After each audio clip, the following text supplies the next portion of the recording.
दूसरी जगह ये गलतफहमी हटानी आवश्यक है। भाई पहले दिन इस्लाम भारत में आया तब से आज तक इस्लाम यहाँ है और रहेगा, ये मैंने भी पिछले बार भी कहा था। मोहन भागवत ने कहा कि भारत में हमेशा इस्लाम रहेगा। भागवत के बयान पर सपा सांसद अवधेश प्रसाद ने क्या कुछ कहा है, इस वीडियो में हम इसी पर करेंगे बात। नमस्कार, 4 PM पर आप सभी का स्वागत है। आरएसएस और बीजेपी का रिश्ता हमेशा से बहुत करीबी और वैचारिक रूप से समान रहा है। संघ ने समय समय पर संगठनात्मक, नैतिक और वैचारिक मार्गदर्शन भी बीजेपी को दिया है, लेकिन बीते कुछ सालों में विशेष रूप से आरएसएस प्रमुख मोहन भागवत द्वारा दिए गए बयानों के कारण यह अनुमान लगाया जा रहा है कि इन दोनों संगठनों के बीच इस वक्त कुछ ठीक नहीं चल रहा। वहीं अब मोहन भागवत का एक ऐसा बयान सामने आया है जिसने नफरतियों की रातों की नींद उड़ा दी है। आज देश में कई नेताओं द्वारा नफरती बयानबाजी की जाती है, हिंदू मुस्लिम में विवाद पैदा कराने का प्रयास किया जाता है, मंचों से एक समुदाय को अपशब्द बोला जाता है। मोहन भागवत ने उन सभी की बोलती बंद कर दी है और उन सभी को नसीहत भी दी है। मोहन भागवत ने हिंदू मुस्लिम एकता पर जोर देते हुए कहा कि भारत में इस्लाम का हमेशा एक स्थान रहेगा। उन्होंने कहा कि हिंदू मुसलमान एक ही हैं, उनकी सिर्फ पूजा पद्धति अलग है, इसलिए उनके बीच एकता को लेकर कोई सवाल नहीं उठाना चाहिए। उन्होंने हिंदुओं और मुसलमानों के बीच आपसी विश्वास बनाए रखने की पुरजोर वकालत की। वो कहते हैं कि हम पहले से ही एक हैं, एकजुट करने वाली बात कहां से आई? बदला ही क्या है? सिर्फ पूजा पद्धति बदल गई है। क्या इससे वाकई कोई फर्क पड़ता है? जरा आप भी सुनिए मोहन भागवत। क्या बदला है? क्यों पूजा बदली है और क्या बदला है? लेकिन जो डर भर दिया गया कि भाई ये लोग रहेंगे तो क्या होगा बता नहीं सकते। हाँ, इतनी लड़ाई हुई, इतने अत्याचार हुए, इतने कत्लेआम हुए, देश भी टूटा, सावधान रहो। एक तरफ ये, दूसरी तरफ अरे भाई ये हिंदुओं के साथ जाएंगे तो तुम्हारा इस्लाम चला जाएगा, तुम अलग हो, अलग रहो, अलग मांगो, नहीं तो तुम्हारी कोई आइडेंटिटी नहीं है। गलत बात है। उस मौलाना अबुल कलाम आजाद के इंटरव्यू में है, रिलीजन बदलने से कौम नहीं बदलती। और मुझे अरशद मदनी साहब ने बताया था कि उनके चाचा ने भी ये बात कही। तो हमारे आइडेंटिटी तो एक ही है, हम हिंदू है, हम भारतीय है, हम हिंदवी है, जो भी आपको कहना है, वो एक आइडेंटिटी है। वो हमारी संस्कृति को, मातृभूमि को और पूर्वजों को, परंपरा को बताती है। ये जब भूल जाते हैं तब 70 वर्ष के बाद भी इस अविश्वास के कारण, एक तरफ अविश्वास है हिंदुओं में उनकी दुर्बलता के कारण, उनको ये कॉन्फिडेंस नहीं है कि ठीक है भाई है मुसलमान लोग, लेकिन अपने ये क्या पूजा बदली ना, हमारी संस्कृति में तो जाकी रहे भावना जैसी, प्रभु मूर्ति तीन देखी तैसी। तो हम अब संगठित है हम साथ चलाएंगे, साथ चलेंगे। और उधर कॉन्फिडेंस नहीं है, इनके साथ चलेंगे तो हमारा इस्लाम बचेगा कि नहीं बचेगा। क्योंकि स्पिरिचुअलिटी भूल गए, अपनी शक्ति को भूल गए। एक जगह शक्ति जागरण करना आवश्यक है, समाज का संगठन करना आवश्यक है, दूसरी जगह ये गलतफहमी हटानी आवश्यक है।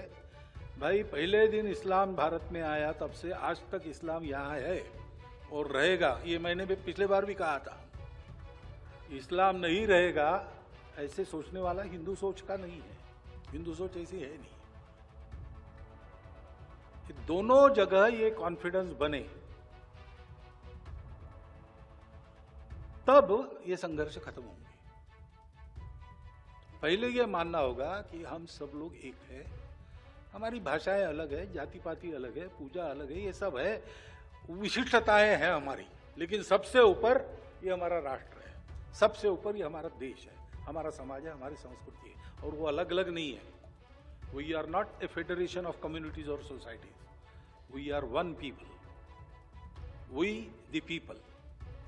तो सुना आपने मोहन भागवत को। यह बयान उन लोगों के लिए एक स्पष्ट संदेश है जो नफरत और ध्रुवीकरण की राजनीति को बढ़ावा देते हैं। भारतीय राजनीति में कुछ ऐसे चेहरे और नेता सामने आए हैं जो मुसलमानों के खिलाफ जहर उगलते रहते हैं। चुनावी लाभ, टीवी डिबेट्स और सोशल मीडिया पर नफरत फैलाकर वे खुद को राष्ट्रवादी साबित करने की कोशिश करते रहते हैं। मोहन भागवत का यह बयान उन तमाम नफरत के सौदागरों को सीधा जवाब है।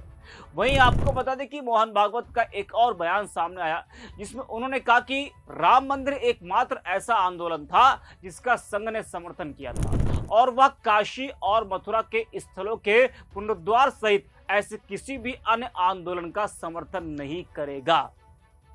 वहीं मोहन भागवत ने देश की जनसंख्या का जिक्र करते हुए कहा कि पर्याप्त जनसंख्या के लिए परिवार में 3 बच्चे होने चाहिए। अगर 3 बच्चे होते हैं तो माता पिता और बच्चों सभी का स्वास्थ्य ठीक रहता है। देश के नजरिए से 3 बच्चे ठीक है, 3 से बहुत ज्यादा आगे बढ़ने की जरूरत नहीं। उनके इस बयान पर सपा सांसद अवधेश प्रसाद का बड़ा बयान सामने आया है। अवधेश प्रसाद ने कहा कि मोहन भागवत बीजेपी को सुझाव देते रहते हैं। जिस तरह से मोहन भागवत कितने बच्चे होने चाहिए इस पर मथुरा काशी पर बात कर रहे हैं। अच्छा होता कि मोहन भागवत देश के ज्वलंत मुद्दों पर बात करते। जरा सुनिए अवधेश प्रसाद ने और क्या कुछ कहा। देखिए,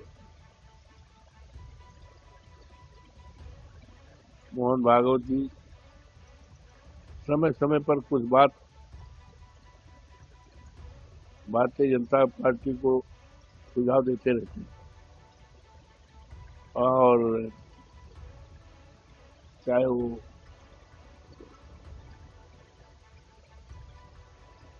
देशवासियों के लिए, बच्चों के लिए कि कितने बच्चे होने चाहिए, और उसके बाद फिर मथुरा और काशी। अच्छा होता कि माननीय मोहन भागवत जी देश की जो सबसे बड़ी ज्वलंत समस्या है, इस देश की बेरोजगारी, करोड़ों हमारे नौजवान पढ़े लिखे और बड़ी बड़ी डिग्रियां, और उनके माँ बाप ने उनको पढ़ाने के लिए अपना सारा कुछ न्यौछावर कर दिया, तन में, और पर ठीक से कपड़े तक नहीं थे, बच्चों को पढ़ाया। लेकिन आज इनकी संख्या हमारे देश में सैकड़ों, हजार और लाख नहीं है, करोड़ों तक पहुंच गई है। आज वो बिल्कुल बेरोजगार हैं, सरकारी नौकरियां उनसे लाखों कोस दूर है।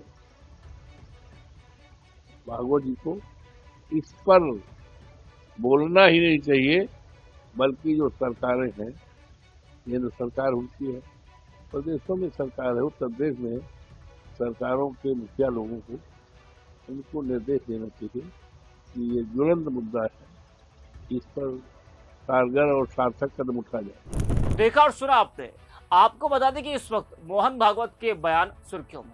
बीजेपी के कुछ नेता मुसलमानों को लेकर भड़काऊ बयान देते हैं। सिर्फ बीजेपी नहीं बल्कि और भी कई संगठन हैं, जबकि मोहन भागवत जैसे नेता जब मिलजुल कर रहने और सभी धर्मों के सम्मान की बात कर रहे हैं। भागवत का बयान बीजेपी और भी तमाम संगठनों के कुछ नेताओं को असहज कर सकते हैं, क्योंकि ये उनकी रणनीति के उलट है। तो इस वीडियो में इतना ही। आप देखते रिपोर्ट में।